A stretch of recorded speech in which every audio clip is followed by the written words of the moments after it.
So history as we know it is not always real. There are some aspects of history that is framed around what we call today as the victor's narrative, where the powerful conquering empires, victors who manage to twist history according to their narrative that has been spread over the centuries. Now, talking about world history, let's focus on Africa, where for many years, the history of Africa was limited to the arrival of the Europeans on the coast of Africa. These European explorers arrive on this golden coast, and because they had more sophisticated weapons than the Africans at that time, they were able to subdue quickly many of these kingdoms, and then their version of history became what was accepted for the longest time until Africans began to take back their narrative. Now, just as we had empires like the British Empire in Africa, we had empires that could also rival the supremacy, the superiority of the British Empire. There are facts that they didn't have as sophisticated weapons as the British did, but they were quite advanced for that time that one particular empire, the Asante Empire, was able to resist the British for over 100 years. The Asantes tormented the British so much so that the governors on the Gold Coast of Africa used to write back to the British Empire talking about the Asante problem that could not just be solved easily. The locals at that time feared them. The British, no matter what they did, could not subdue them. Even with the British occupying much of the coastal areas of the Gold Coast, the Asantes were still advancing towards it. At a point in history, the British actually lost their castles and forts and had to be paying rent to the Asantes to use their own forts. That is how powerful the Asante Empire was. So for the first episode of the Native Archive series, let's talk about the Asante Empire.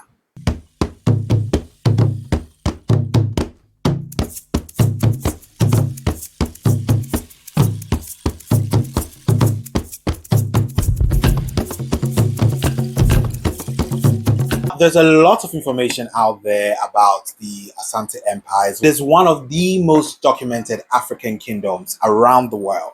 African historians have done a great job at digging up valuable information about the Asante Empire. But while they do get respect when it comes to how superior they were and how they were able to impact their surroundings at that time, a lot of people did not like the Asante Empire.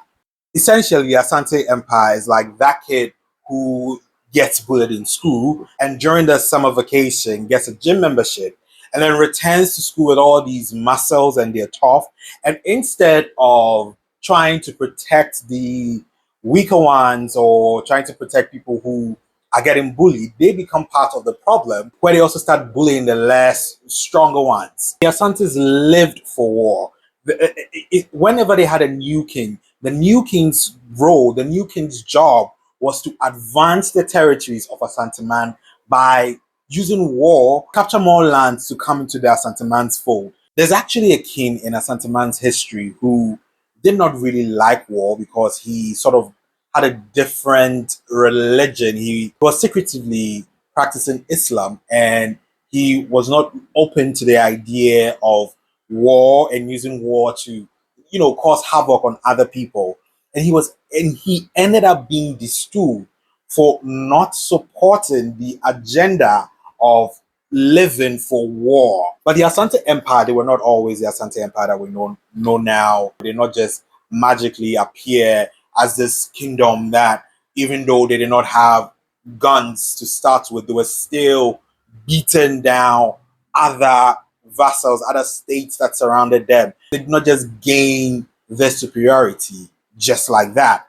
They began as a state, as a vassal state that was under another superior power, Denchira. And how they eventually became this kingdom that is known worldwide is typically just like a movie, if I should say. It's one of those fantasy books, like Game of Thrones, if you will, because there's a lot of magic, there's a lot of politics, there's a lot of backstabbing to get what you want. You do not become the big dog by being a kind person. You do not become this territorial power that even people who the European explorers actually fear. The European explorers know for a fact that, oh, if we want to advance in this vicinity, we need the support of the Asante Empire. If we're going to talk about the Asante history, let's delve into Dintra. Let me juxtapose the Asante history with that of Game of Thrones, right? So in this case, the Lannisters would be Dintra, where their king is called Intim Jakari. And then Aquaman will be the Starks, everybody's favorite, everybody's rooting for. So their prince, Osei Tutu, from Kwaman, has this vision of a free kingdom, of a free people. He's literally like the Moses of the time. Let my people go, let my people go. He's screaming for his people to have liberation from danger. Now, you know how in history a kingdom when a kingdom conquers another, they sort of like, okay, this is what I want from you when it comes to tributes. I want you to give me men. I want you to give me gold. I want you to give me, whatever, silver, bronze, whatever. Now, when Dintra conquered Kwaman was supposed to give them gold as tributes. But there's a point in history, one fact that I found out, I don't really know how true it is because, like I say, history is, there's a lot of victors telling their versions of history. So there's one of the issues that made Osei Tutu want to shake off the interest control, besides the fact that his people deserve their freedom, because you can't be the underdog forever, is the women of Kwaman were being sexually assaulted by men of Dintra. And when the Kwaman people complained about this, the king of Dintra told them, you should count it lucky that men of Dintra are even considering taking women of Kwaman to bed. So there was a lot of underlying issues that made Osei Tutu want to free his people. But he had a problem. He was not yet king of Kwaman. His uncle was king of Kwaman at that time. And his uncle really didn't have a big problem with Dintra. It's more like, well, if we do what they want, they're going to leave us alone. And now his nephew, who is the crown prince, who's supposed to take over after his death, wants nothing to do with Dintra. So that's Osei's problem. And he begins his campaign while he's in Kwaman, and his life ends up being at risk. So what does he do? He has to leave his home. He technically runs away because he started a fire and now it's getting too hot for him. So he runs away from Kwaman, ends up at Akwamu, where he meets this is the part that I love the most. Because remember, I said it has a lot of magic. He meets this oracle. He meets this spiritualist, somebody who can commune with the gods. He has magical powers. He can cause the sun to stand still, bring in darkness. Like he meets this oracle, this all powerful oracle, and this oracle was called Okonfuanoche. So together with Okonfuanoche and Osei Tutu, they come together and they would eventually create this Asante Empire. So Osei Tutu now is no longer in Kwaman. He probably at that point thinking, oh shit, my dream has ended. My life is at risk. I've put my people in much danger. He wanted freedom for his people now, and it had caused him to go into some kind of self-exile. Now, as fate would have it, Osei Tutu's uncle dies, and his home is without a leader. So he decides that, well, this is the time for me to essentially do what I've wanted for a long time. So he decides to go back home. But here comes another problem. Oh, when I tell you the Asante's history, there's so much twists and turns, and just he decides to go back home.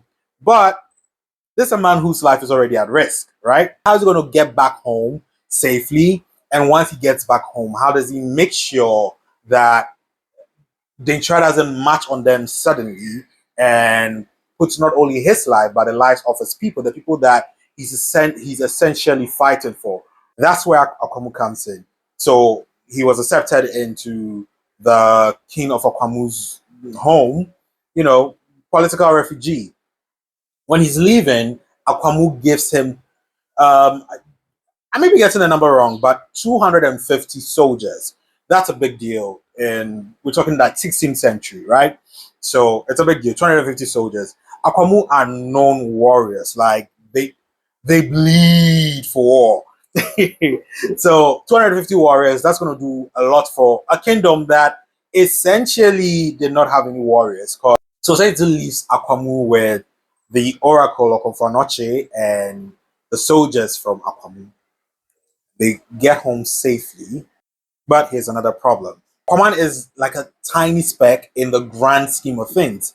So he decides, Saito decides that we're not the only ones suffering under danger.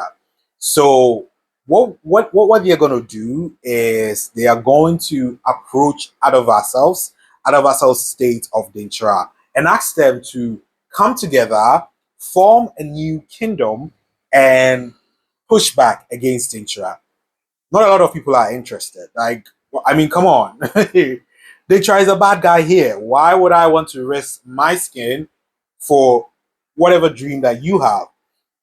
But eventually, Ossetsu gets some states involved. They're interested. Yay, let's take down the bad guy. There's a lot of excitement. But the challenge is if I am shaking off a monster I don't like, if I'm shaking off a tyrant I don't like, why would I get another leader? Why can't I lead myself? Kofanoche says that this new kingdom that they are forming, this new alliance that is coming together, would have a king that is going to be selected from the states that are coming together. So you have all the new states that are coming together to form this new kingdom. At that time, the name Asanteman hasn't yet come up yet. But when they form this new kingdom, the gods are going to select a new king. So leaving the selection of this new leader to the gods kind of makes it fair, but we'll get to that later. So they pick a day. Let's say it's a Friday, right? So on Friday, all the kings show up, and they show up with their black stews. Now, black stews and the Akan culture for the kings, the chiefs at that time, it symbolizes their authority to rule their people. Okonfanoche digs a hole, and they put all the black stews into the hole, and then they bury it. Now, so technically, they've all decided that I am giving up my leadership for whoever the gods would nominate. You know, I bet some of the kids are like, "Ooh, it's gonna be me. It's gonna be me. It's gonna be me. It's gonna be me." In order to make the oath binding, Okonfanoche collects part of the history that I read. He collects their hair, their nails, and he puts it together in a pot. He sets it on fire. He stirs it up, and then he passes it around. All the kings take part of this mixture, and they now are in a covenant to accept whoever the gods are going to select. Here's the part where the magic comes in. Okonfanoche begins to chant, do his dance, and then according to oral tradition, according to the history of the Asante Empire, the heavens part, and then a golden stool comes down from the skies and lands on Osetutu's lap. Of all the people, the gods selected the one person who wanted to break free from this Dintra hegemony, and the person who prayed to the gods is his oracle. Well, anyways, so that happens, and now the kings are bound to follow Osetutu. First of his name, Osetutu the first, and then the other issue they bring up is, where is our capital town? If we're going to be a new kingdom, we need a capital town. dangerous capital was Abankesiso, which translated in English means the big government, the big government, or seat of the big government. And so they want a capital. There are two versions of this story. The Oracle or Confuanoche, in one version, he gives two seeds of the kum tree to two kingdoms, two states. One in Kwaman, and then one goes to Apimso Bankofo. The one at Kwaman grows very large that when the leaders of Asanteman come together, they actually have a meeting under the kum trees. And then you have the one at Apimso Bankofo, which did not grow at all. Now, the exciting part for me is how places get their names, but I'll get to that. Let's look at the second version of the selection of the capital. So, in this version, Okonfuanochi gives three seeds of the kum tree. One goes to Kwaman, one goes to Apimsu Bankofo, and one goes to a little village near a place called Fomena. And what happens is, like I said, in the tree at Kwaman blooms, it covers everybody. You know, ooh, the gods, miracle, miracle, miracle, right? And then you have the one at Apimsu Bankofo not growing at all, and the one at Fomena in this version, it grows, but it's very, very, very, very, very small, very tiny. So, anyways, the reason why I am fascinated with how places get their names is the tree that blossoms at Kwaman, because the tree is a kum tree, because it's able to spread out and give shade for the leaders to have their meetings underneath it. People start calling the place Kumase. Kum is a tree, right? The tree that they're meeting under. And ase in tree means under. So Kumase, like we know today, is derived from the meeting under the kum tree. Then the one that died at Apimsu Bankofo, the people started calling it Kumewu. Ewu is dead. So Kum dead, the kum tree that died. So then the place started being calling Kumewu. Now the tree at Fomina, which grew to be very little, they started calling it Kuma, small, small. So I don't know if they started calling the place small Kuma or any. But anyways, that's essentially how the Asante Empire was formed. So now Osei has enough men to resist a Dintra invasion. Eventually, they would defeat Dintra, and they became the new superpower of the Gold Coast. And continuing the tradition, I guess, they also started waging war on other free people to bring them into the fold of what is Asanteman. And over the years, they became like the boogeyman.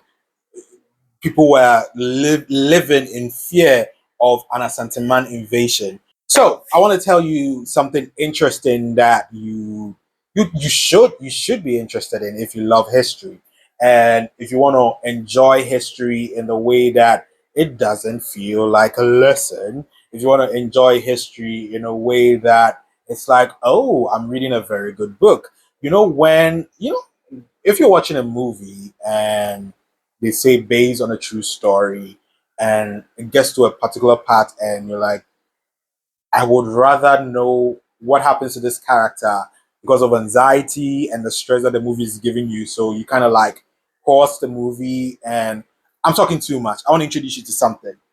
See the books over here, right? This is the Usurper's Dream, and this is A Thousand Suns. They are part of a collection, a weaving of the first gods that built on the history of the Asante Empire. It's a historical fantasy novel, which means that it's based on history, but there are some fictionalized aspects to move the story along. So if you're looking for a new read this year, a new read this month, you want to try your hand on something that kind of reminds you of Game of Thrones, Lord of the Rings, but is based on history and it's based on African history, I would recommend these books. You can get it on Amazon. If you're in Ghana, you can call 0266 850 311 and you can get a copy. So until next week, I will see you on the Native Archive series. My name is Yeyi Kobina. See you.